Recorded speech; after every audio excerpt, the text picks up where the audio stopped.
I'm Chris Luzniak. And I'm Rob Byer.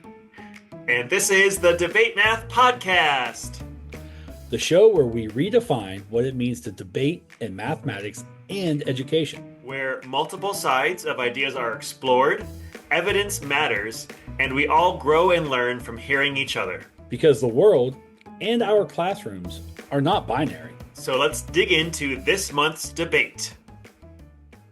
Welcome back. We're here with our two guests, Jessica and Nigel, and we have just one follow-up question for them. We want to ask a question that teachers might have students debate in their classroom, and we want to hear your brief debate on what's the best way to review or study for a test? With all your brain-based knowledge, what's the best way to review or study for a test? And Jessica, what are your thoughts? Well, I think that for me, I always had the most success when I would put it to music, like when I would create or write a song where I composed lyrics that actually in which I embedded the information. And I did that throughout my life with everything. I taught the kids to learn the phases of the moon when Whip It Nay Nay was out. You know, we did like Now Watch Me Wax.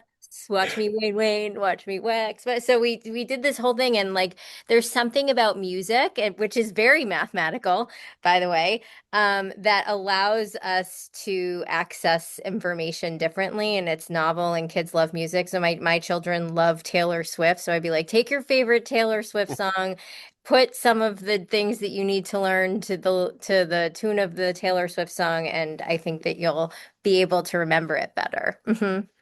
Okay, and Nigel. Nice. Okay. All right. So I'm going to use my son as an example, and this happened very recently, in fact, right before spring break.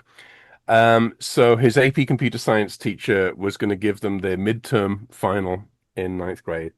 And she said, right, it's going to be Wednesday. So he studied for the test. And then it got delayed. Then it was going to be Friday. So he studied again on Friday. And then it got delayed again to the next week. So he studied for that. I think he ended up studying 4 times for this test and got 100% on it, right? And we mentioned spacing and so forth. It's not rocket science. It's if you study one time for it, it's not going to go in that deeply. Multiple times is better. It just is. And the fact that he basically did this thing 4 times over several days, and suddenly he was like, oh, the test was so much easier than I thought it was going to be. Yeah, because at that point you had it down, right? And it's such a boring answer, but I just saw it work, right? So I don't know whether that was her strategy, whether it was an intentional thing of going, it's going to be this day, and then sort of delaying it. But whatever it was, it ended up working, certainly for him, because he did actually study for it each time. But yeah, there's, at the end of the day, sometimes repetition is actually a very powerful piece of it. It's, I guess there's cool answers, and then there's, oh my gosh, how boring, but it worked. So what are you going to do? Wonderful, thank you. To learn more about incorporating debate activities into your math classroom, go to luzniak.com/podcast to sign up for my mailing list, learn more about debate math, and connect with resources you could use in your classroom today.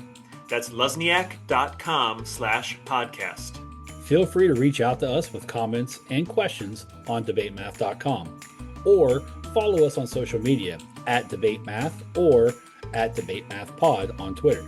And don't forget that you can text us with your thoughts on any of the debates too.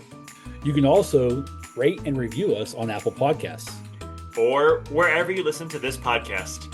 Your feedback is super important to us. Well, that's all from us. Looking forward to debating with you next episode. Until next time, cheers.